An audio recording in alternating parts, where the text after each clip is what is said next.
This video is going to be brought to you by Manscape.com, the premium brand for men's grooming and hygiene products. When it comes to man maintenance, what are you truly doing to manage your body hair? That stuff's all over your body, chest, back, legs, arms, upper arms, and even your butt crack. Manscaped has the best tools and liquid formulations to give you that BGE, big groomed energy. Manscaped sent me their Performance Package 4.0 grooming kit. Included in that is the new Lawnmower 4.0. And if you've ever been worried about personal grooming downstairs, the skin safe technology got you covered if you're worried about nicks and cuts. And it's also very convenient because it's cordless and it's waterproof, which means that you can use it in the shower. It also has LED lights on the front that your partner can use to assist you with those hard to reach areas like your upper and lower back. And the 7,000 RPM motor means no going out with a fur coat of body hair this summer, fellas. And if you need to charge it up, you got the wireless charging dock. If you tap the button on the front 3 times, it enables the travel lock feature, and to cut it off, just press it 3 times. Now, Manscaped is also going to hook you up with the Crop Preserver Ball Deodorant and Crop Reviver Ball Toner Spray. Just apply the Crop Preserver after you shower and you got body odor protection for the whole day. The Crop Reviver has soothing aloe vera and witch hazel to quickly refresh the area whenever you need it. These products apply greatly after a fresh trimming session, which will keep you tidy and fresh all day long. The waterproof and cordless Manscaped Weed Whacker lets you trim your ears and nose hairs with the same skin safe technology I mentioned earlier. For a limited time, you get 2 free gifts: the Shed Travel Bag and the Manscaped Anti-Chafing Boxer Briefs. Go to manscaped.com today to get 20% off plus free international shipping plus 2 free gifts when you use the promo code Naruto at checkout. That's 20% off plus free shipping and 2 free gifts with my promo code Naruto at manscaped.com. Yo, what's going on, everybody? It's your boy Naruto Explain here, bringing you guys another Boruto Naruto Next Generation's discussion. And today, I want to talk to you guys about a topic that's been around for about a year now, which is if Naruto and Kurama were able to achieve Baryon Mode, is it possible for other Jinchuriki, namely Killer B, since he's the last Jinchuriki alive, to achieve something similar? To be clear, there's nothing, and I mean nothing, that directly states that Baryon Mode is exclusive to the Nine Tails. Situations like this are why I will forever say Boruto's manga does need data books and not the short one-page blurbs that are thrown into the occasional manga volume. This is one of the questions we need an answer to. However, getting back to the topic, Baryon Mode is one of the most overpowered abilities that we've seen in the entire series so far. If you want an in-depth breakdown on Baryon Mode, I recommend watching my video, Baryon Mode Explain. However, the thing about Baryon Mode is that this was a power we only saw Kurama use, and it led to people wondering, can other bijuu use it? Well, since we have no official data on whether or not this is exclusive, I want to look at the case for and against it being available to other Jinchuriki. Now, there are signs here that other Jinchuriki can use it, especially when you start going into the Hinduism aspect of Baryon Mode, something I've not seen too many people talk about here on YouTube. I've touched on it briefly in my video explaining the Wisdom of Age Sage mode that Naruto has, but for this video, we're going to go even deeper here. So one thing I've seen people say is that Naruto is not only a perfect Jinchuriki with complete control over his bijuu, but he has an extremely close bond with his bijuu due to Kurama being inside of his body for his entire lifetime, which is why Baryon Mode feels so different. In the world of Naruto, one thing that we know is that becoming a perfect Jinchuriki is not easy. We know for a fact in Naruto's manga that there have been Jinchuriki who have died in the process trying to control their bijuu. In Naruto chapter 458, we were told that only a few managed to control bijuu completely in the history of the shinobi world. Madara and Hashirama controlled them by force, and Yagra and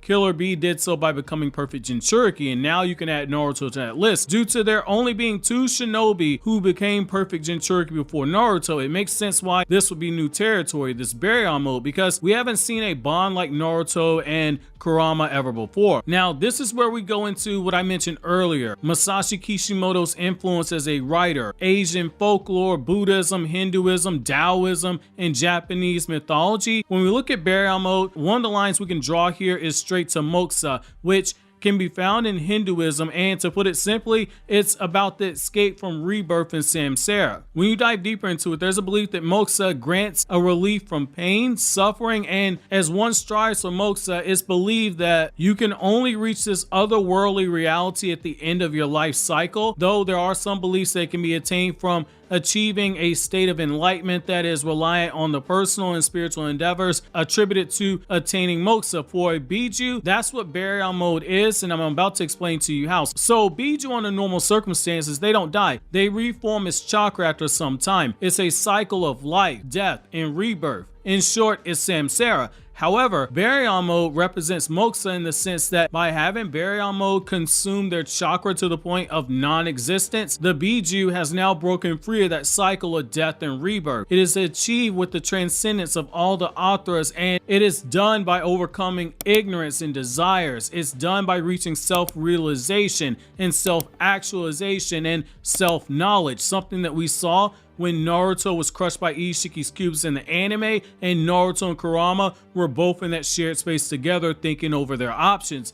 It's fitting for a Jinchuriki and a bijuu to use this form because the two are reliant on one another in most circumstances. But at the end of a Jinchuriki's life, the bijuu is always reborn after a time, but the Jinchuriki never ever revives, which is why it's poetic that Baryon Mode is the exact opposite here. The bijuu dies and the Jinchuriki lives on because the cycle of samsara that they were a part of has now been broken. A perfect Jinchuriki who forms a strong bond with their bijuu to the highest levels has overcome the ignorance that comes from mankind viewing bijuu as chakra monsters, as weapons, and not as living creatures with their own souls. In the process, the Jinchuriki reach this level of a strong bond has in turn caused the bijuu inside of them to detach themselves from that desire that comes from living in the material world that all living beings live in. Bijuu have always existed in this world after Kaguya's defeat. They outlive humans due to the cycle of samsara, the cycle of life, death, and rebirth, which for them is always constant. When a bijuu has the Jinchuriki use Baryon Mode, they detach themselves from that desire to stay alive and to be reformed as chakra later on in order to save the Jinchuriki from a powerful foe, much like how Naruto was saved by Ishiki when Kurama did this. It fits Masashi Kishimoto's penchant for parallels and for yin and yang writing scenarios. It's why Naruto lived and Kurama died. What greater price to pay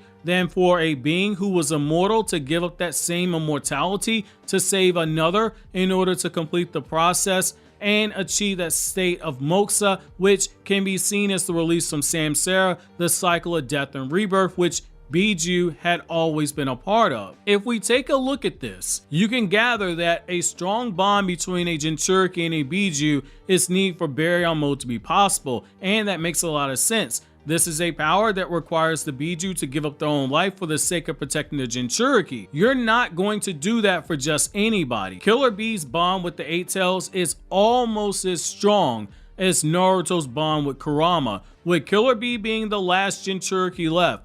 The idea that Bee one day uses Baryon Mode in a similar way to Naruto is not that crazy, especially if the last Jinchuriki alive is fighting to maintain this new era, and symbolically it fits right into it. This new era is moving away from how things were done in the past. Jinchuriki are a relic of the past that is part of the old shinobi system. Naruto has been tragically freed of this fate, giving up Kurama in order to be the bridge that helped preserve the peace that is needed to set the stage for Ishiki be defeated by being killed by Kawaki, who's a part of that new generation. If B goes down the same road towards the end of the story in a very similar way, being a bridge for the next generation and get a W, potentially against a Otsutsuki invasion, that will be very poetic right here. However, let's look at why this might be exclusive to Kurama's Jinchuriki. So to start with, we have seen that when it comes to all the bijuu, the Nine Tails is a completely different monster. No other Jinchuriki, let alone perfect Jinchuriki, have a chakra mode cloak that is unique to them and them alone. They have the standard orange or red cloak, which will vary depending on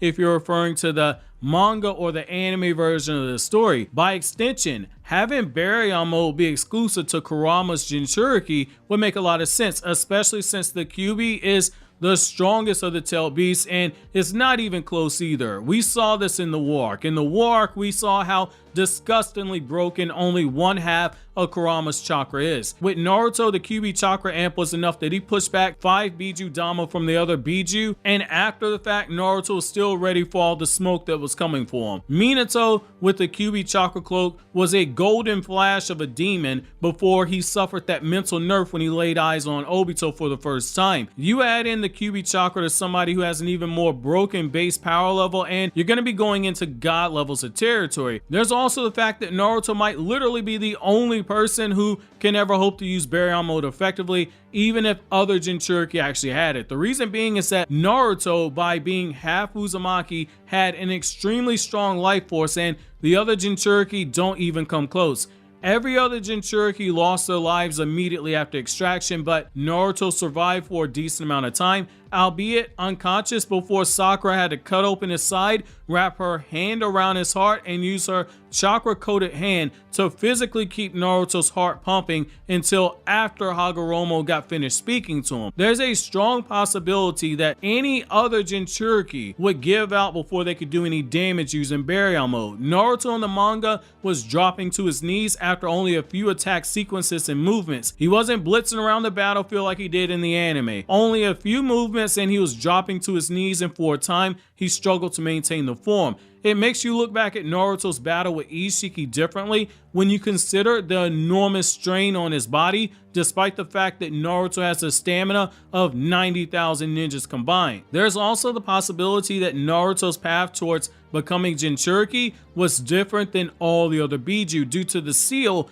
that Minato placed onto him, the 8-sign seal that allows Naruto and Kurama's chakra to mingle, whereas you could argue that other Jinchuriki get their powers directly from the tailed beast, but that might be a stretch since we don't know the specifics on how every bijuu was sealed inside of all the other Jinchuriki. That being said, regardless as to which side of the argument you take, I think this video should better help you appreciate Masashi Kishimoto's tendency to write using Hinduism, Buddhism, Asian folklore, and Japanese mythology. If you're interested in learning more about how each is used in Masashi Kishimoto's writings, I recommend checking out these two videos you're seeing on the screen right now.